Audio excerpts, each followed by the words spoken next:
Pemirsa, terima kasih masih bersama Pak William Sabandar. Pak Willy, ini kan tadi sudah bicara tentang integrasi dengan angkutan ya. Sekarang bagaimana integrasi dengan dunia usaha misalnya? Betul. Jadi selain bertransportasi, yang harus kita kelola itu adalah kawasan di sekitar stasiun. Karena kalau kawasannya tidak nyaman, maka orang juga nggak akan naik transportasi. Nilai ekonomi dari transportasinya juga berkurang. Oleh sebab itu, kebijakan yang kita kembangkan itu adalah mengintegrasikan pengembangan transportasi dengan pengembangan kawasan yang disebut transit oriented development, pengembangan kawasan berorientasi transit di setiap titik-titik stasiun. Nah, di sini kita melibatkan dunia usaha ya, karena kawasan-kawasan di sekitar stasiun itu adalah kawasan-kawasan yang dimiliki atau area-area yang dimiliki oleh dunia usaha. Rencananya berapa TOD, Pak? TOD yang kita kembangkan itu akan ada 13 di 13 stasiun. Di setiap stasiun kita akan ada TOD karena di setiap stasiun itu ada pergerakan transit, ya. Ada 1 atau 2, bahkan di duku atas itu terbesar akan ada 7 transportasi publik yang akan berintegrasi di situ. Bayangkan kalau sampai 7, maka kalau itu tidak dikelola maka akan jadi sangat macet dan kawasan itu menjadi tidak nyaman. Nggak akan ada orang yang mau berpindah transportasi karena kawasannya nggak nyaman. Nah, kita bersama-sama dengan pihak swasta dengan satu master plan di mana MRT sebagai operator utama menyiapkan tata ruang kawasan itu, melibatkan pihak swasta dan membangun bersama. Jadi membangun bersama agar kawasan-kawasan itu bisa mempunyai nilai ekonomi yang baik. Tapi tujuannya apa? Supaya publik nyaman, masyarakat nyaman, dan tentunya karena masyarakat nyaman, lebih banyak orang menggunakan transportasi, ridership-nya tinggi, manfaatnya juga akan dirasakan oleh. Itu konkretnya nanti UKM itu bisa berjualan di dalam sini atau harus di luar, Pak? Kalau UKM itu tidak akan di dalam sini, ya, di sini. Mungkin dia di atas stasiun, ya, di atas. Jadi di atas itu ada retail besar dan ada retail kecil, menengah. Kemudian yang harus kita juga kembangkan itu adalah kawasan-kawasan TOD.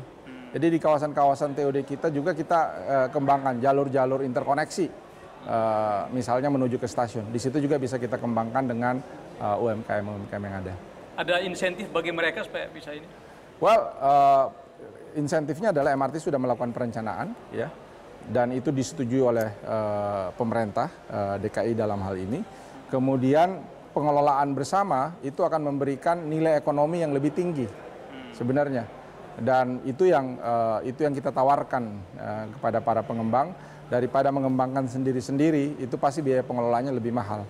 Jadi dengan mengembangkan bersama-sama, MRT nanti sebagai operator utama akan membantu mengelola kawasan itu. Nilai kawasannya akan naik, mereka berkontribusi kembali terhadap pengembangan kawasan itu. Jadi kita akan bertumbuh bersama dengan hadirnya pengelolaan terintegrasi di kawasan TOD tadi.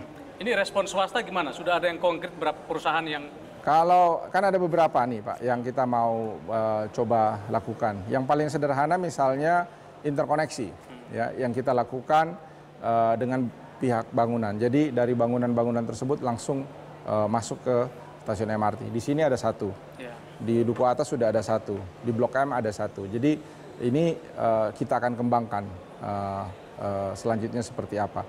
Kemudian respon yang kedua adalah di tempat-tempat. Jadi sudah ada MOU yang kita kembangkan dengan kurang lebih 50 pengembang di kawasan ini yang ingin mulai menawarkan mau membangun apa gitu. Nah, ini yang kita lihat bersama-sama dalam konteks membangun 5-10 tahun ke depan. Karena bagaimana membuat orang untuk naik MRT mungkin jarak antara stasiun sama tempat tinggal orang juga tidak begitu jauh, Pak. Mungkin konsep membangun apartemen tuh, Pak. Betul. Dan yang sedang kita lihat sekarang sebenarnya tinggal di Lebak Bulus, tinggal di Fatmawati, di Cipete, itu sama dengan tinggal di kawasan ini. 20 menit sampai di pusat kota.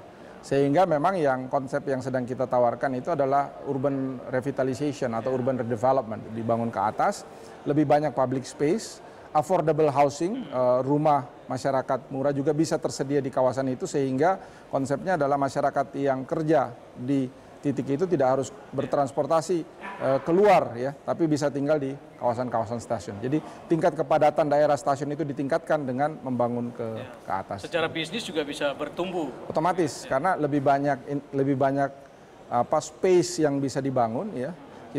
Kalau kita hitung, ya, opportunity ekonomi yang dihasilkan dari kesempatan membangun di sepanjang 13 TOD itu sekitar 250 triliun rupiah gitu, dan itu besar sekali. Nah, bayangkan kalau itu kita manfaatkan secara bersama-sama, maka economic generation-nya itu akan bisa besar sekali. Hanya di satu jalur MRT Jakarta saja. Kita lanjutkan di segmen berikut.